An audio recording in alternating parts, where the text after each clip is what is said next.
¿Qué tal, queridos amigos y amigas? ¿Cómo estáis? Espero que muy bien. Hoy vamos a hacer una entrada un poco distinta, al menos porque no trata de actualidad, pero los temas de los que os voy a hablar os van a sonar mucho, a pesar de que estamos hablando de cosas que ocurrieron hace ya más de 100 años. Dicen que los que no conocen los errores que se cometieron a lo largo de la historia están condenados a repetirlo, ¿no? Cuando revisas la historia a veces es impresionante y apasionante ver cómo te encuentras con problemas y con situaciones que son tan parecidas a las de la actualidad que son perfectamente equivalentes o comparables. Así que os voy a hablar de una época en la historia en la que sucedió una curiosa historia, valga la redundancia, que os quería contar. Estamos hablando de esa época apasionante, también muy parecida a los tiempos actuales de finales del siglo XIX y comienzos del siglo XX. Unos tiempos en los que había personajes tan interesantes como los que hay ahora, liderando la tecnología del futuro, podríamos decir, lo que iba a ser el mundo del futuro, y unos tiempos en los que además estaban ocurriendo dos cosas importantes. Por un lado, estábamos asistiendo al proceso definitivo de la mecanización de la sociedad, pero abandonando, digamos, la máquina de vapor y pasando a la electrificación y al uso del petróleo, por un lado, y por otro lado estábamos a las puertas de llegar a la sociedad del consumo masivo, ¿no?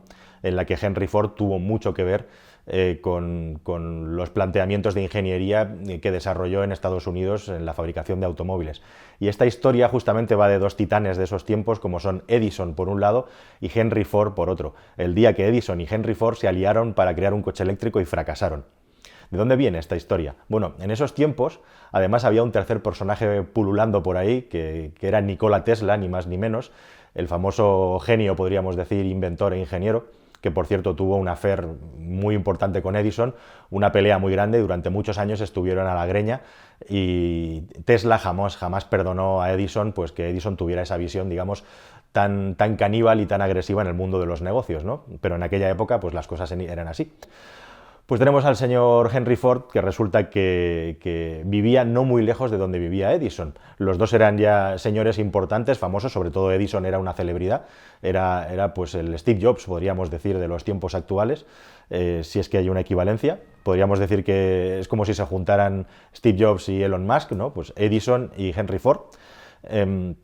Resulta que no vivían muy lejos uno del otro. Y no solo eso, sino que sus mujeres, sus esposas se conocían y además eran buenas amigas. Y por una cosa o por la otra, entre que las mujeres tenían amistad y que ellos se admiraban también el uno al otro, pues tenían cierta relación. Y a veces se iban de picnic por ahí.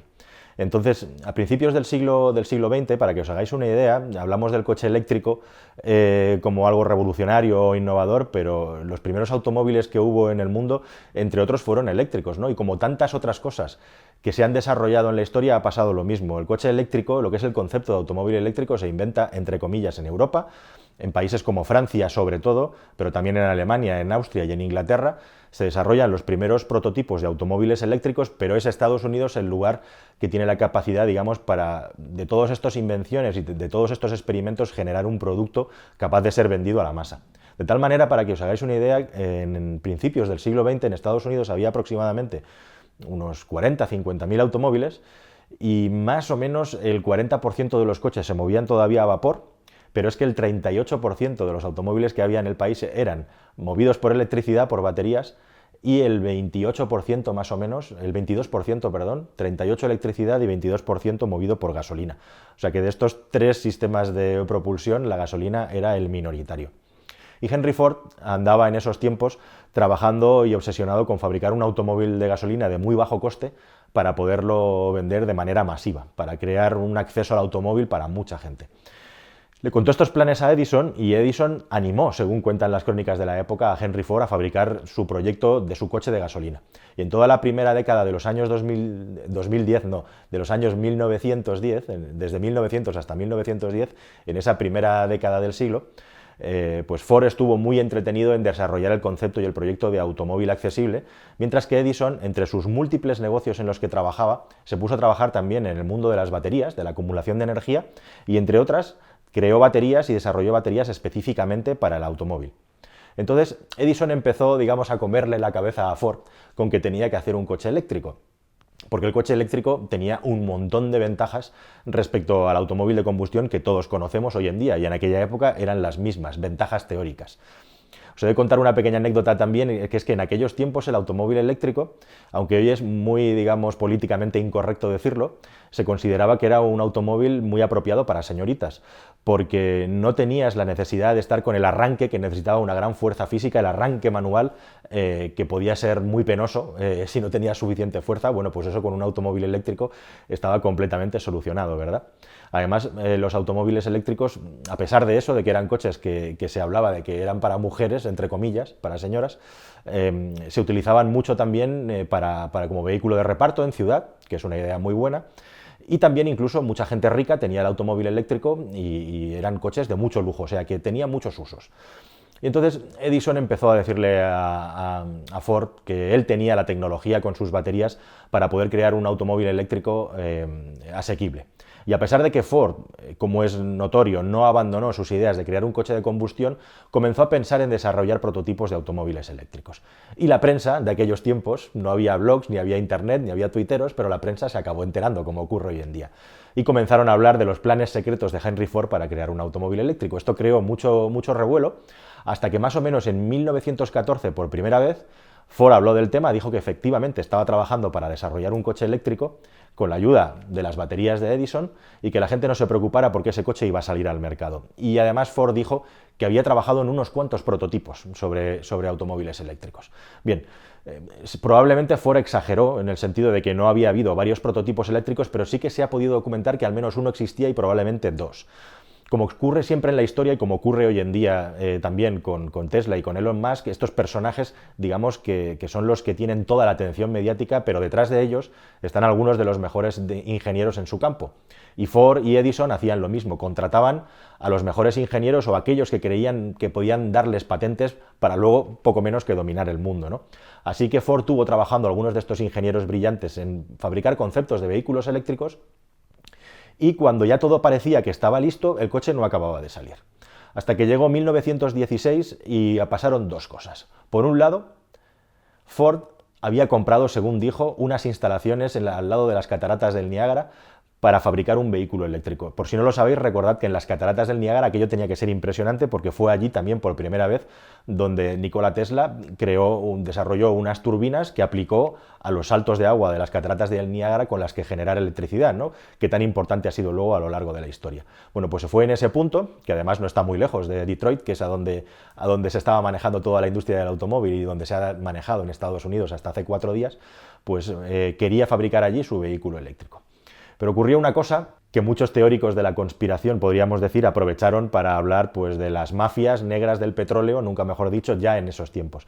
Y es que Edison tenía unos laboratorios y un centro de investigación en el que desarrollaba sus productos y sus patentes, y un día hubo un incendio. Y hubo un incendio en el centro donde Edison estaba desarrollando las baterías que iban a ir montadas en los coches de Ford, entre otras baterías. Bueno, pues aunque eso ha pasado a la historia para los conspiranoicos como una prueba palpable del ataque al automóvil eléctrico ya en esa época, lo cierto es que aquel incendio se provocó en otras naves, en otros edificios que no eran el edificio de desarrollo de las baterías, y cuando el incendio más o menos estaba controlado, Edison se fue corriendo al laboratorio de baterías para desde allí dirigir la extinción del incendio y evitar a toda costa que toda aquella tecnología que tenía en aquel lugar acabara arrasada por las llamas del fuego. Entonces, no es cierto, porque el laboratorio de Edison de baterías quedó totalmente intacto y además fue un incendio fortuito, según se ha podido saber luego. La cuestión es que finalmente comenzaron a montarse los coches.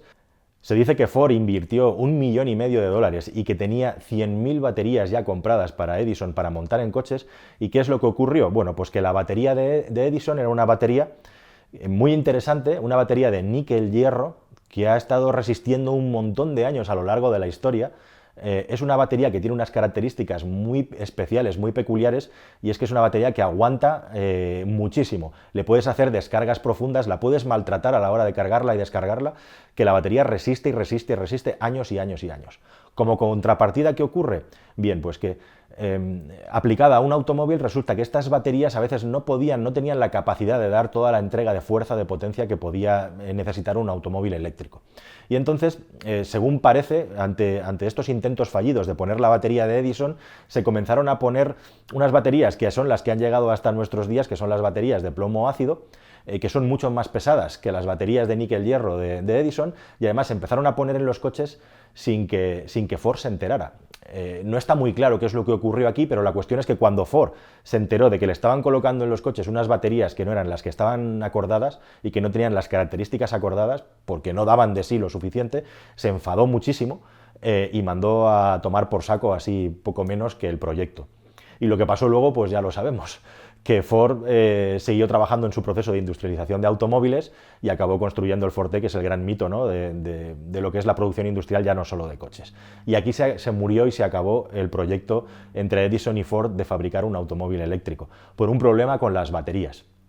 ¿Qué ocurrió a continuación? Bueno, en esa época el coche eléctrico, digamos que tuvo su apogeo allá sobre el 1910, pero en Detroit hubo una empresa como por ejemplo Detroit Electric, que fabricó miles de coches con baterías de plomo ácido, como las que tenía el General Motors o los coches de General Motors a principios de este siglo, que fracasaron, y que otras marcas fabricaban coches eléctricos por aquellos tiempos sin ningún problema. Pero en definitiva, a partir del 1915-1920 el coche eléctrico entró en declive de una manera total. ¿Y por qué entró en declive? Bueno, pues por los mismos problemas que tiene hoy en día. Entró en declive porque a medida que la red de carreteras se iba extendiendo y querías hacer más kilómetros, pues el coche eléctrico ya no era una buena solución porque no tenías lugares donde recargar el coche. Y además la autonomía no daba tanto como un depósito de gasolina. Por aquella época, además, se empezaron a descubrir muchísimos pozos de petróleo y el negocio comenzó a funcionar de una manera muy alta, y había una gran diferencia de precio ya. En los años 20, prácticamente un coche eléctrico valía el doble que un coche de gasolina, que es exactamente lo que ocurre hoy en día, que un utilitario, podríamos decir. Y el coche eléctrico poco a poco fue quedando relegado hasta que prácticamente solo se utilizaba, digamos, para flotas urbanas de reparto, que era muy interesante en ese sentido. Y hubo un tercer factor más muy importante de cara a entender por qué el automóvil eléctrico dejó de extenderse en el mercado, y es que en aquellos tiempos los coches, como os he contado, arrancaban a manivela. Entonces, con el invento del starter automático, el problema de tener que arrancar y hacer un montón de fuerza para poder poner un coche en marcha se acabó. Simplemente girabas una llave, apretabas un botón y el coche arrancaba. Y digamos que una de las grandes ventajas competitivas del automóvil eléctrico desapareció, junto a estos otros asuntos que os he contado. Y así fue como el coche eléctrico poco a poco fue entrando en decadencia hasta que prácticamente la sociedad y la humanidad se olvidó de él, aunque luego después de la Segunda Guerra Mundial comenzó a reverdecer el interés sobre el automóvil eléctrico. Así que bueno, pues esta es la historia, una historia que sucedió, como os digo, hace más de 100 años, ¿no? Porque el automóvil eléctrico siempre ha estado ahí. Así que bueno, pues ahora estamos en una fase nueva en la que el automóvil eléctrico está en absoluto auge, en total boom, y vamos a ver a dónde nos lleva todo esto, qué pasos van a ocurrir y de qué manera se van a poder solventar los problemas que son inherentes a una electrificación del parque móvil. Nada más, espero que esta historia os haya resultado amena e interesante, cuando menos entretenida, y nos vemos muy pronto con una nueva entrada en la que hablaremos más de estos temas. Hasta pronto.